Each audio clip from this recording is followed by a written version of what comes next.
In today's video, I'm going to teach you how to use API V2 with Beds24, and we'll walk through this process step by step to ensure you can follow along easily and have all the tools you need to integrate this API into your workflow. Let's jump right in and get started. The first step is to navigate your browser to beds24.com. This is where you'll initiate the entire process, and it's essential to start here so everything aligns perfectly.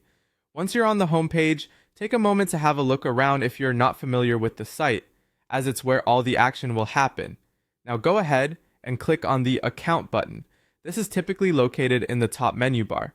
Clicking here will take you to your account's main dashboard, giving you access to all the settings and features you need to manage your account properly. It's always a good idea to ensure you're logged in to the correct account, particularly if you manage multiple accounts to avoid any confusion later on.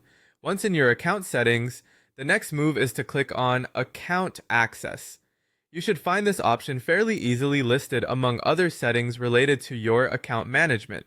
By accessing your account settings, you open up further options that are relevant to setting up the API.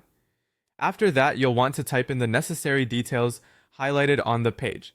This could be information like your account ID or any other identifier needed to gain or verify access. It's crucial to enter this information accurately, as any typos might prevent you from proceeding smoothly. Next, you'll enter your password to continue. This step is crucial as it ensures that only authorized users can access the API settings.